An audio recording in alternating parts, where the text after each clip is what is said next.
يا اهلا بالانيماويه. قبل ما نبدا عايز اقولك ان انا زعلان منكم جدا جدا جدا. قلنا ان احنا هننزل فيديوهات كبيره وادي فيديو كبير اهو، حتى الناس اللي بتتفرج عليه ما بتحطش لايكات وده بيأثر على الريتش بطريقه غبيه جدا. فكل اللي عليك دلوقتي قبل ما نبدا ما تنساش تدعمنا بلايك الفيديو ده، وده لاننا هنبدا ننزل اجزاء بشكل يومي او كل يوم ويوم على حسب انتوا عايزين ايه. فقبل ما نبدا صديقي ما تنساش تصلي على النبي عليه افضل الصلاه والسلام، ويلا بينا نبدا في تكمله حكايتنا. ولو ما اتفرجتش على الجزء الاول منها هتلاقيني سايبهولك في الوصف وكمان في اول كومنت. ويلا بينا نبدا في حكايتنا النهارده. وقفنا المره اللي فاتت بعد استخدام القرد صديق جوي لحجر الطاقه اللي اشتراه من العجوز الغريب، وظهور طاقه كبيره جدا كانت كفيله انها تعمل عواصف برقيه وكمان تدمر بيت جوي. بعد وصول كل الرؤساء والطلاب لمكان البيت، بدأ جوان وساتو يدوروا تحت أنقاض البيت على أمل إنهم يلاقوا جوي لسه عايش. للأسف بيلاقوا جثة شخص ما والكل بيبقى حزين جدا، وللأسف الجثة بتبقى محروقة بسبب عواصف البرق، فبيفتكروا إنها جثة جوي. واثناء ما الكل بيعيط جوي بيخرج من تحت الانقاض وبيقول لهم ان هو لسه عايش وان الجثه دي اللي شخص حاول يقتله. جوي كمان ما بيكونش عارف مين اللي قتل الشخص المجهول ده، وعلشان كده بيدور على القرد الصغير لحد ما بيلاقيه مشغول بالاحجار بتاعته. بنرجع مره تانية لمدبرين المؤامره وبنعرف ان الشخص المجهول ده هم اللي بعتوه علشان يقتل جوي وينتقم لبورج. الامير زين بيبقى قلقان يكشفوهم، ولكن مساعدته الخبيثه بتطمنه ان مفيش اي ادله موجوده عليهم. جوي بعد فترة بيخرج من الأكاديمية وبيروح يزور بيت الأسرة، ولكن عمه بيبقى متعصب جدا لأن جوي خرج من الأكاديمية علشان يجيب أكل للقرد الصغير، وبيطلب منه يرجع الأكاديمية علشان يتعلم في أسرع وقت، وده لأن مستقبل الأسرة متوقف عليه يبقى الملك ويرجع يحكم مدينته مرة تانية. بس العم كلامه بيتغير عن القرد لما بيعرف ان هو من سلالة ملك الشيطان وعنده طاقة كبيرة، وجد بينصحه ان هو يخفي هوية القرد علشان لو واحد من ملوك الأكاديمية شافه هيحاول ياخده. جوي بيرجع الأكاديمية وبيروح علشان يقابل تشينج، ولكن اختها الصغيرة بتفتكره حرامي وبتضربه لحد ما تشينج بتوصل. الغريب اللي بيحصل ان لما جوي بيبدأ يتدرب بيحس بتعب شديد وبيبدأ ينزف، ولكن تشينج بتاخده لجدها علشان يعالجه، لكنه بيطمنها وبيقول لها ان هو بيتدرب في اللاوعي الخاص بيه. فعلا جوي بيبقى في منطقة اللاوعي بتاعته بيتدرب وبيحسن مستواه وعايز يوصل لمستوى طاقة جديد، وبمساعدة الجد يعني بيقدر يحسن طاقته وبعدها بيفوق. جوي ما بيكونش عارف الجد وبيتفاجئ لما بيقول له ان هو يبقى ملك الأكاديمية وان هو اللي ساعده لاختراق حقل الطاقة. بعدها جوي بيرجع مع القرد البيت الجديد اللي بيكون أجمل من اللي انهار بكتير، ولكن ما بيضيعش وقت هناك وبيروح علشان يعتذر لاخت تشينج الصغيرة، لكنها بتهجم عليه بالسيف بتاعها وبتعوره، فبيدخل معاها في خناقة تانية. الغريب انها بتكون مع الامير زين اللي بيطلب منهم يحلوا مشاكلهم بالكلام، ولما جوي بيرفض وبيبقى عايز يمشي زين بيمنعه وبيحصل بينهم قتال، ولكن تشينج بتوصل وبتوقف القتال ده. واختها الصغيرة بتشوف انها جاية في صف جوي فبتطلب منها تبعد وما تقربش منها مرة تانية. بتقول لها الطريقة الوحيدة اللي ممكن تسامحها بيها هي انها تطرد جوي او تقتله. بعد المشكلة دي ما بتخلص وكل واحد يروح لحاله، زين بيروح يقابل الامير الثالث يو، وبنعرف ان زين مقرر يخرج لغابة الحياة والموت وناوي ان هو يبقى رقم 1 في تصنيف افضل 10. بنعرف بقى ان في مؤامرة كبيرة بتحصل بين زين ويو علشان يقتلوا جوي، لان ده هيفيد يورو للتقرب من الحكم. جوي بيرجع لاصحابه وبيكشف لهم ان هو يبقى وريث عائلة لونج، ولكن ما بيكملش كلام عن احوال المملكة كتير وبيقول لهم انهم لازم يستريحوا علشان هيروحوا غابة الحياة والموت بكرة. الفريق بيروح وبيعرف تعليمات دخول الغابة، واول تحدي بيكون الجسر المائل على النهر، ومعظم المشاركين بيكونوا متوترين الا جوي. وبعد ما بيعبروا الجسر للغابة باقي الطلاب بيودعوهم، وتشينج بتتمنى انهم يرجعوا بعد 3 شهور. جوي بيكون عارف ان في اشخاص هتحاول تقتله، وبالفعل بيبقى شايفهم فوق الاشجار، فبياخد فريقه وبيقضوها جري في الغابة لحد ما بيبعدوا عنهم. ولما قائد المجموعة بيلاقيهم اختفوا بيطلب من رجالته يدوروا عليهم بسرعة، ولكن جوي بيجاوبهم من فوق الشجر وبيقول له مفيش داعي، ولكن ساعتها بيخافوا منهم وبيقولوا لهم انهم كانوا ماشيين في نفس الطريق مش اكتر. جوي بيفضل يراقبهم وبيسمع كلامهم وبيعرف ان الشخص اللي بلغهم بتعقبه ومحاولة قتله هو زين، ولكن بعد شوية الوحوش والتعابين بتبدأ تظهر وبيهجموا على المجموعة اللي زين مأجرها وبيحاصروهم. بنعرف ان جوي هو اللي رش عليهم مسحوق جاذب للتعابين، وفعلا التعابين بتخلص عليهم بطريقة قاسية جدا. وبعد ما بيخلصوا عليهم جوي وجوان بينزلوا يقتلوا باقي التعابين. جوي بعدها بينفصل عن الفريق علشان يجمع مجموعة من الأزهار، ولكن بيتعرض لهجوم فهد أسد قوي لكن وبيقتله. بعدها بيظهر مجموعة من اللصوص وقطاع الطرق وبيكون هو المتحكم في الفهود وبيهجم عليهم، وبيبدأ قتال قوي جدا، وجوي وأصحابه بيقتلوا قطاع الطرق ولكن بصعوبة كبيرة. ساعتها قائد العصابة بيهجم عليهم بنفسه، ولكن جوي بيقدر يقضي عليه بعد معركة قوية، ولكنه لما بيلاقي نفسه هيموت بياخد النمر بتاعه وبيهرب من المكان. القرد الصغير لما بيلاقي ان جوي تعب جدا بيستخدم طاقة الشيطان القديمة وبيطارد ملك قطاع الطرق وبيقتله هو النمر بتاعه وبيرجع بيهم لجوي.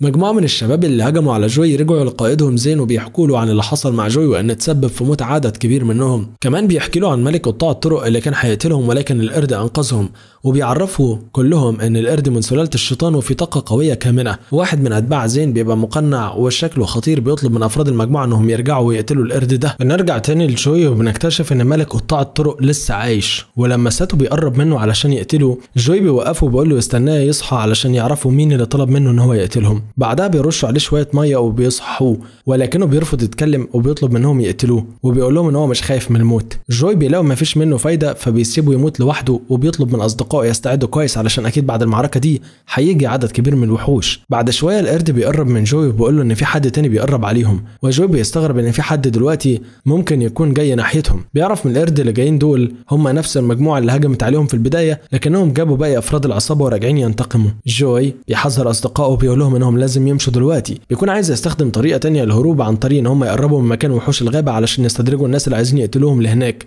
جوان بيقترح عليهم ان هم يستخبوا احسن بدل ما يعرضوا نفسهم للخطر، ولكن جوي بيوضح له ان هم هيسيبوا اثار وراهم واكيد هيلاقوهم مهما عملوا. جوي واصحابه بيمشوا كتير في الغابه وهو بيقول لهم ان لازم يكون في وحش قريب من هنا، ووحش قوي جدا كمان، لدرجه ان باقي الوحوش بيخافوا يقربوا حتى من المنطقه. جوان بيبقى مرعوب وبيقول له يعني انت جايبنا لاقوى وحش في المنطقه، لكن ساتو بيرد عليه بيقول له ان هو ممكن يفضل عايش لكن مستحيل يفضل عايش لو جماعه زين وصلوا لهم. فعلا جماعه شان بتوصل وبيفضلوا يفكروا يخشوا منطقه الوحش ولا لا، وفي الاخر بيقرروا ان هم يدخلوا، ولو قابلوه هيقتلوه لان عددهم كبير. جوي بيكون مستنيهم اصلا علشان اول ما يقربوا هيصحي الوحش ويسيبه يتعامل معاهم، واول ما بيقربوا منهم القرد بيطلع فوق الشجره وبيرمي طوبه على الوحش وبيصحيه. الوحش بيلاقي رجاله شين قدامه وبيهجم عليهم، وجوي بياخد صحابه وبيهربوا ناحيه النهر.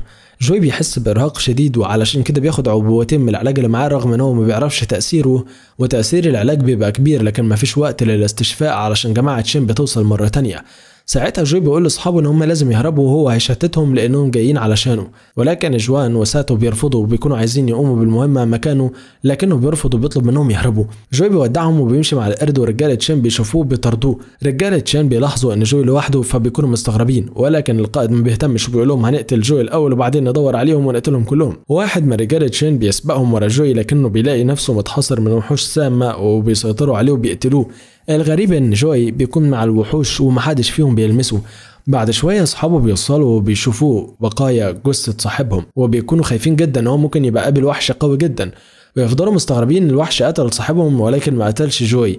جوي بيفضل يصطاد فيهم واحد ورا التاني وبيقتلهم كلهم. ولما جماعه شين بيلاحظوا ان هم مش قادرين على جوي بيبعتوا اشاره جويه علشان يستدعوا مجموعه تانية منهم، ومش بس كده دول كمان بيستدعوا عصابه النمور وبيوصل منهم عدد كبير جدا، وقائد المجموعه بيطلب منهم يقتلوا جوي بسرعه. جوي بيشوف الاشارات الجويه بيعرف ان عدد كبير قوي هيجي وراه وهو مش هيعرف حتى يتعامل معاهم لوحده. القرد بينصحه يروح للشلال وهناك في وحوش قويه جدا يقدر يستخبى هناك ويستعين بيهم علشان يقتلوا اعدائه. جوي والقرد بيروحوا يقضوها لعبه في الشلال واكل كمان، واي وحش بيقرب منهم بيقتلوه.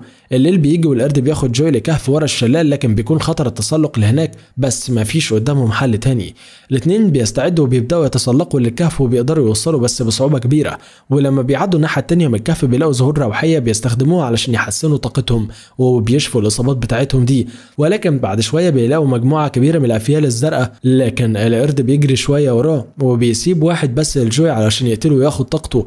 فعلا جوي بيهجم عليه وبيقتله بالرمح بتاعه، بعدها بيهرب وبيفضلوا بقى يقتلوا في الوحوش ويكسبوا الاحجار الروحيه لحد ما بيحسوا ان في حد بيقرب منهم. بياخدوا استعدادهم وبيستخبوا فوق الاشجار لكنها بتبقى مجرد بنت بتستنجد بيهم من مجموعه من قطاع الطرق. المجموعه دي بتبقى مجموعه الذئب، بيطلبوا من جوي يسلمهم البنت او هيقتلوه.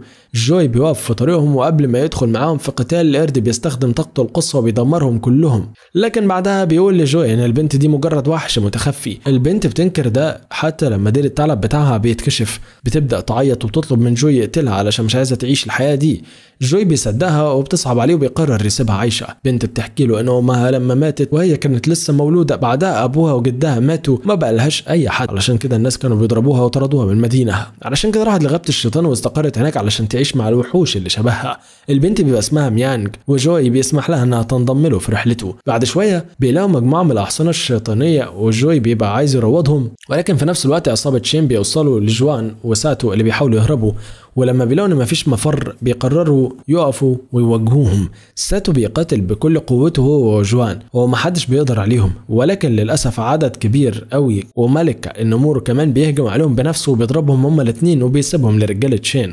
رجاله العصابه بيعلقوهم في الغابه وبيكونوا على وشك ان هم يقتلوهم، ولكن بيتعرضوا لهجوم قوي. بعدها كره نار سحريه بتظهر وبتحررهم، وبيكون القرد وبيكون وصل هو وجوي وميانج للمكان.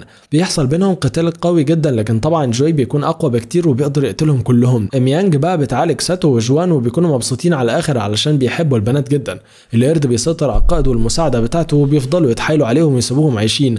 جوي بيكون على وشك ان هو يقتلهم، بس القائد بيقول له ان هو هيقول له على مين اللي عايز يقتله بس يسيبه عايش. جوي بيتفاجئ لما بيعرف ان يانج مو هو اللي عايز يقتله، وده يبقى اخوه الغير شقيق. بس لما جوي بيرفض بيعرض عليه الخاتم بتاعه، ولكن جوي بيزهق منه وبيرجع يقتله. بيكون فاضل 3 ايام على انتهاء ال3 شهور في غابه الحياه والموت، واخيرا الشباب بيبقوا مستعدين ان هم يخرجوا ويرجعوا الاكاديميه مره تانية.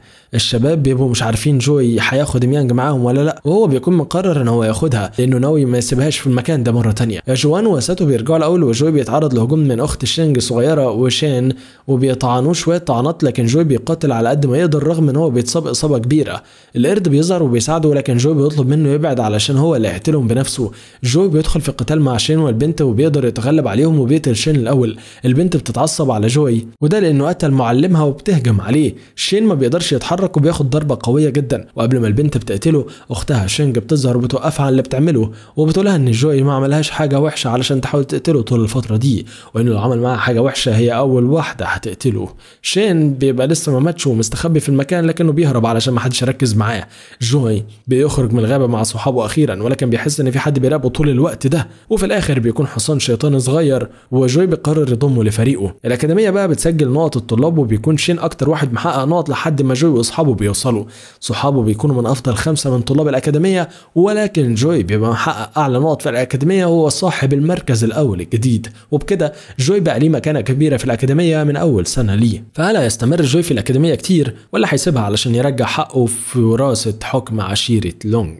وايه هي المخاطر اللي مستنياه؟ كل ده بالظبط اللي هنعرفه في الجزء الجديد من حكايه جوي. فكل اللي عليك دلوقتي يا صديقي الانيماوي انك تعمل لنا لايك الفيديو ده، عايزين نفجر الفيديو ده لايكات، وكمان تقول لنا في الكومنتات رايك في الانمي وتوقعك هل هيستمر جوي في الاكاديميه كتير ولا هيسيبها علشان يرجع حقه في وراثه حكم عشيره لونج. سلام.